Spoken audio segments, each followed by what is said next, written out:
On to the next segment. We touched on Danhausen a little bit earlier about his debut, but now we can kind of dive right in and actually talk about it at length because there's been a lot of conversation about Danhausen's debut. Some people love it, some people hate it, some people don't know who he is. Who the fuck is this? Yeah, I will say as soon as I saw him posting all those hints, with like the genie from Aladdin with the shackles being removed, he's free from Ask me for a wish. Too bad. That was my favorite part about AEW contract, and he hasn't been used in like a year and a half or so. Right. He showed up in some Ring of Honor, but he hasn't been like an AEW focal point in a while. Yeah, I mean, I feel like he was really popular in 2020, 2021 or so. We've seen him, of course, at a couple of indie shows, and I thought those matches were fun. The people who know Danhausen, I think, really love Danhausen, and I think it's also been a point of conversation where his kind of character would do better in a WWE style because WWE does focus more on the entertainment part. They do wrestling, but they also have Santino Morella's and Mr. Iguana, people like that. So a Danhausen theoretically should fit right in under the WWE umbrella. But Chris, let me ask you this. So we've had this crate that's been teased for like 2 or 3 weeks, and then you see that Danhausen comes out of the crate. Do you feel like that was the right choice? Did he meet the expectations of a PLE, or were you hoping for, somebody else like a Jericho, like other people were apparently hoping for? I mean, you just have to use like logic. Why the fuck would Jericho be in a box for like a week and then he's gonna bust out a box? Like it could only be some kind of an object or something, or a character like Danhausen that likes to hide under shit or inside shit. Like that's the only thing that would make sense. Or the freaking gobbledygooker or whatever. Like maybe he should have worn the gobbledygooker costume and taken the hat off or something. Like that would have been funny, but it had to have been somebody like Danhausen. I'm glad it was Danhausen. So fuck you. David, your thoughts? What did you think after he popped out of the crate? I mean, I've kind of felt like it was gonna be him. Mm-hmm. Like I feel like Danhausen in WWE was a matter of time, especially when he mysteriously disappeared off of AEW, and like seeing him at Freelance, and even like if you watched his Van Vliet pod, like it's like very telling on like he like a very frustrated, very creative wrestler. Like that's kind of like what I read. I was like, man, this guy's got 1,000 ideas and he can't get one through the door anymore, even though it was a big deal when he came in. Mm-hmm. And I mean, just seeing, and I'll also say like up front, I thought it was great. I thought it was fun. I think it was a great debut for Danhausen. I do think there was a mixed reaction. I mean, like watching it on TV and also inside the building, it seemed like he got a big pop. Like I was cheering. Yeah, he got a big pop, and then like they booed when they couldn't figure. Like they thought that a countdown was supposed to start, or like Jericho was going to interrupt them or something. I don't know, like what these people thought was going to happen. Yeah, it looked like the boos started because everybody was waiting. Yeah, everybody just started waiting. Like all of a sudden, the countdown was gonna hit, or like we were like Judas was gonna pop up on the screen, and we had to start singing along. Like I don't know. Like even when we were leaving, like the credits rolled, and like we were like, and everybody was like, "Oh no, this is Survivor Series." Yeah, I don't think they were gonna run that back. I mean, they Well, it's they not a run back the Marvel mask, movie. they run back the mask stuff, but like, Yeah. I guess I was also thinking maybe they would do something at the end, but it was too prolonged of a victory Right. lap for Randy Orton for anything to happen. So I think they, like, from what I saw, like, they booed after it got dark and then Yeah. disappeared. Nothing happened. So I don't know. Yeah. It's I, but on, like, the online conversation though, and it's, I saw it in Instagram comments and on X, people complaining, but man, like, if this isn't like just like a clear example of just, you know, yeah, I mean, just like IWC being IWC, everything is always negative. If you gave them something else, it'll just be something else that they're bitching about. And yeah, I don't know.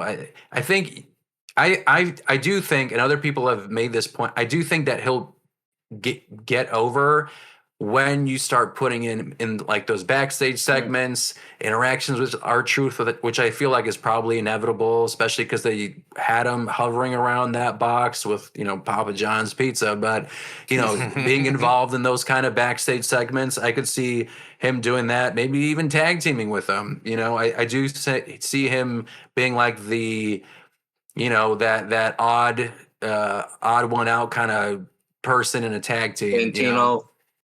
Yeah, exactly. They need somebody So like that on yeah, the main rosters. They do. I mean, think. even like look at Goldust. Goldust even did that like phase for a little bit. Like when he was a Booker T, he was right, exactly. Fucking Stardust, for fuck's sake. Yeah. oh, man.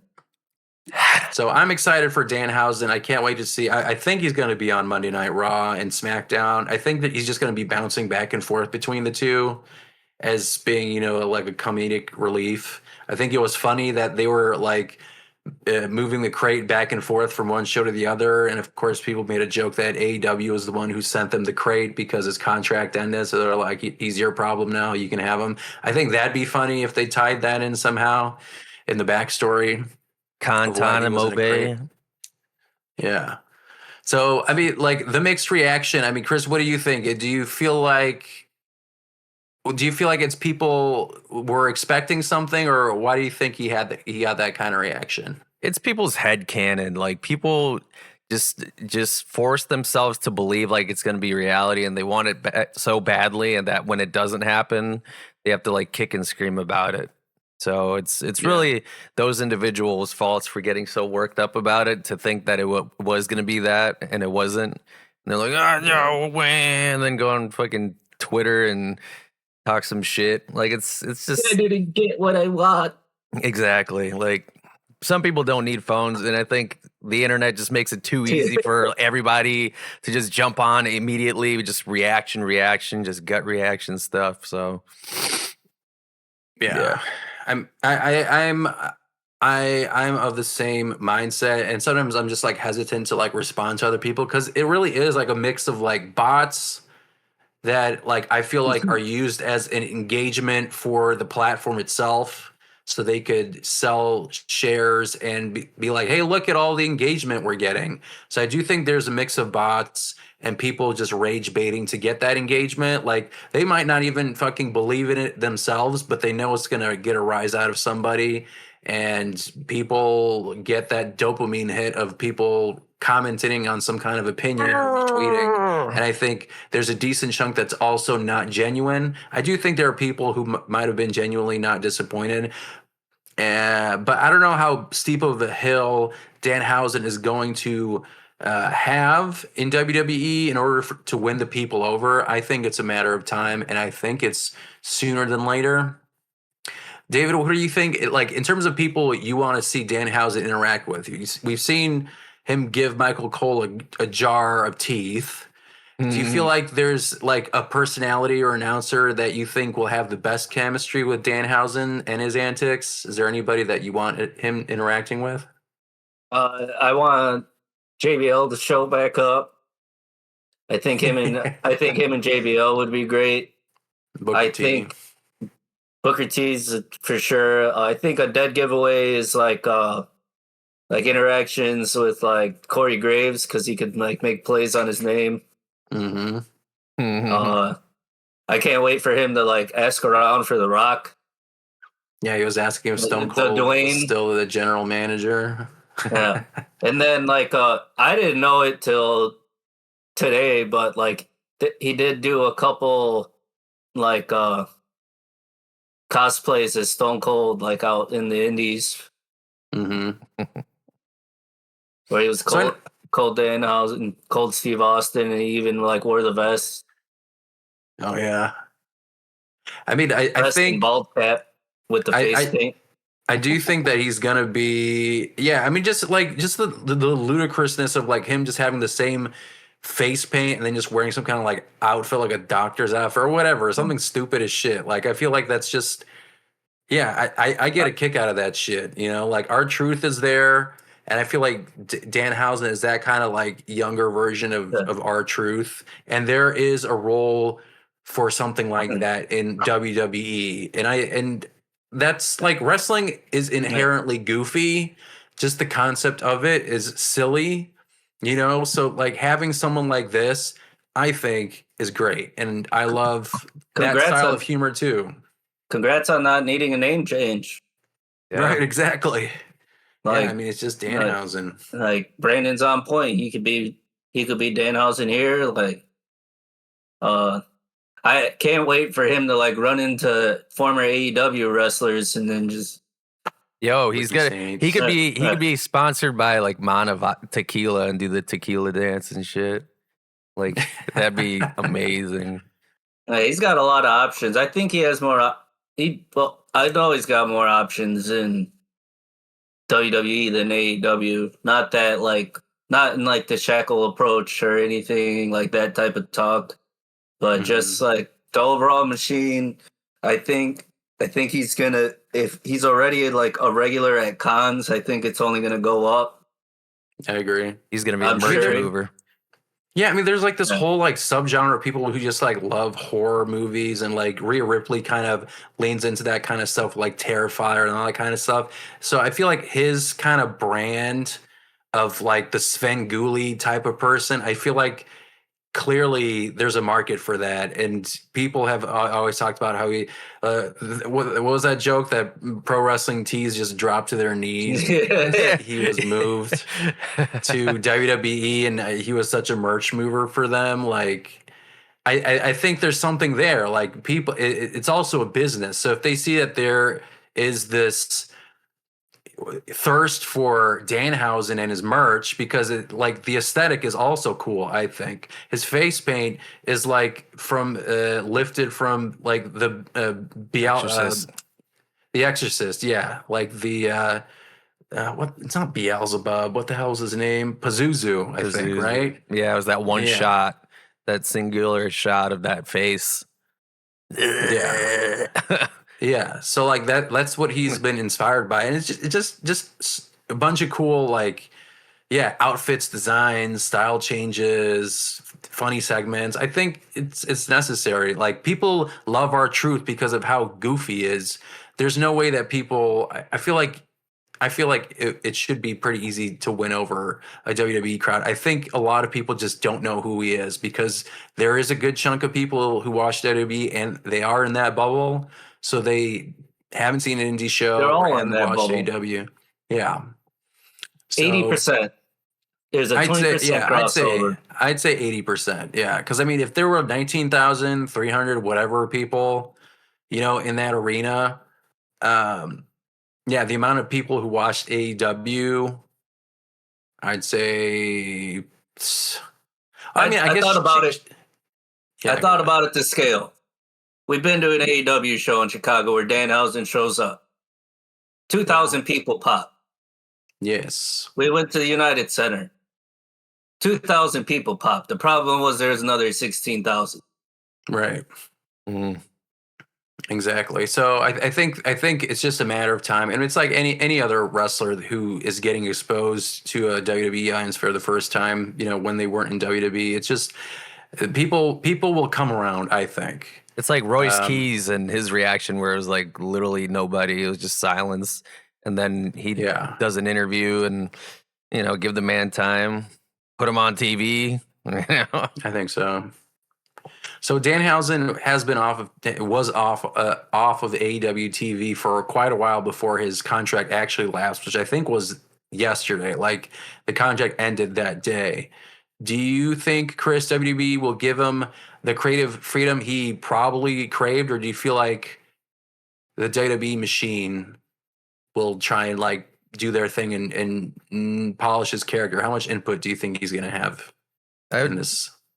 I'd really want to run? know what those backstage politics are. Was it a suggestion from Punk to put him in there, or But I mean, he's got a lot of friends back there. yeah, I think if he, because I imagine he was getting paid pretty well in AEW, so I don't think it was a money thing, because I wonder how much he's getting paid now in WWE. So potentially he might have been promised that he was going to have more screen time, more creative freedom, and that's probably why he decided to join with WWE rather than staying with AEW.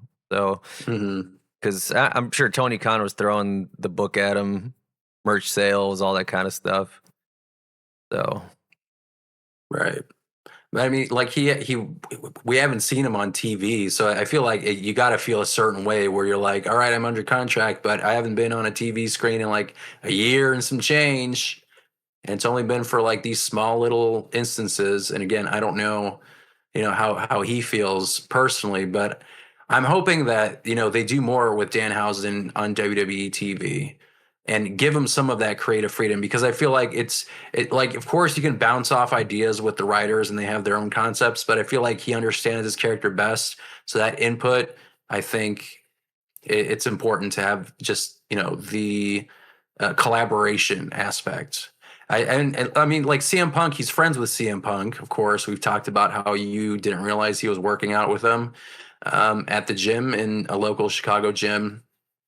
I think AJ Lee I think is also friends with him, and yeah, I mean, Cody. like you said, there's a bunch of people who Regal. Cody, Regal, Ricky Saints. I mean, I don't know how much Royce Keys was involved with him in any form or fashion.